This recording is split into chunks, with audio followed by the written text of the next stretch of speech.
Close your eyes for a moment. Imagine you are seeing someone that stubbed their toe. You flinch, right? Or you see a child crying. Your throat tightens. Yes, this is called empathy.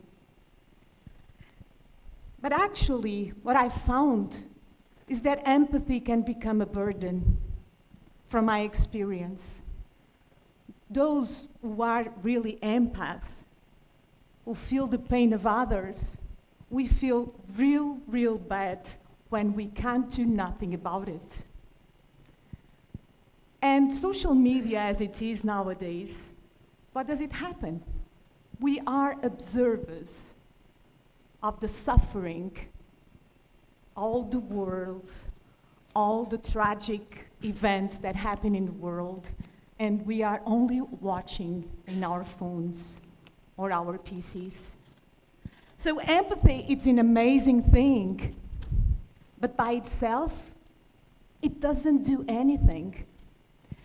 So I call that passive empathy, which can become a trap because we feel the uselessness of being in a world that we can do nothing about it.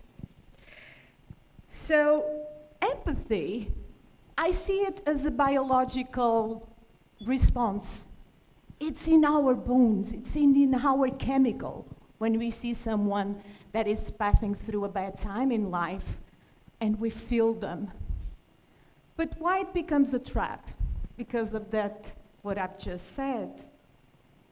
We are brain-wired to activate, to have a role, to have an action when something bad happens, when someone is suffering. So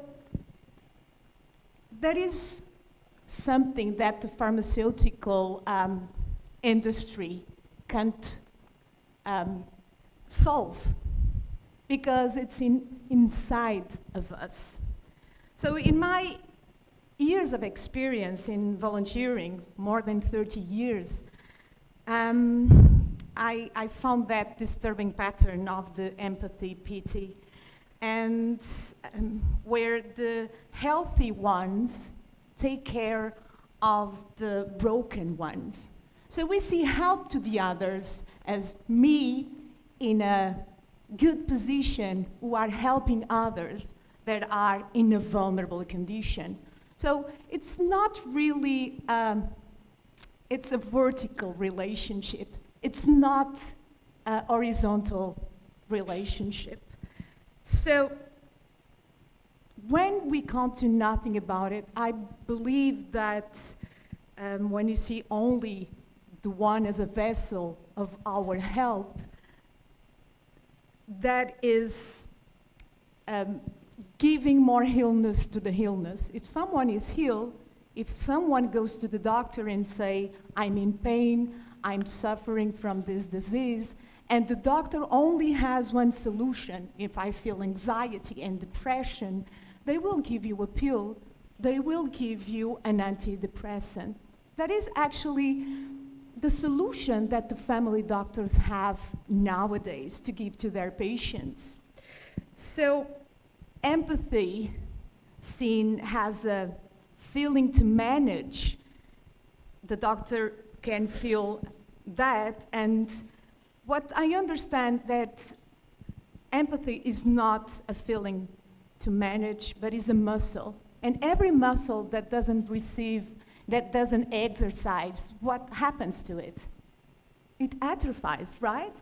So what empathy is a muscle that is not being exercised, and then we feel the uselessness, and that probably has a major role on the silent fuel behind the global mental illnesses nowadays. Pista Mágica is a school for volunteering for 18 years and brings something different to the table. Well, instead of the doctor only asking people, how can I help you? How can I help with your disease? question may be, what can you do to help the world? The idea is to give patients a mission instead of only seeing them as the vessel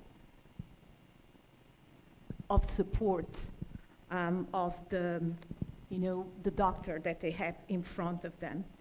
So the idea is that the patient becomes the hero, and through the empowerment of helping others through volunteering.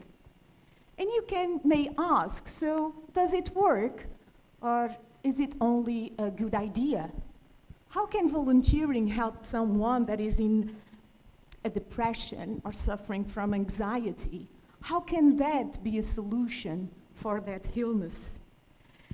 Well, in Valongo is a small town in Portugal up to north. Family doctors decided to, instead of only giving antidepressants, to also offer another pill. And volunteering was that pill. So family doctors prescribed volunteering to their patients that were suffering from anxiety and depression. And we conducted a clinical study that showed that the levels of anxiety and depression reduced in levels that we were really, really surprised. And what most struck me in this clinical study is that we didn't need a large number of hours of volunteering so the levels of anxiety and depression could be reduced. So this proves that volunteering heals the mind. And we could also say that there's this helper's high that is not only a metaphor, it's actually a chemical reality. So the most powerful medicine for the mind is actually inside of us. The empathy is the will to help, and volunteering is the action to take. And through volunteering, we feel powerful because we feel that we are making a change in others' lives at the same time that we are having an increased, that we improve our mental health. So I have a challenge for you, is that the next time that you see someone struggling, for instance, for mental health, instead of only showing your empathy, you give him the power and you try to give him another mission, that helping others could be the way of helping themselves. Thank you so much.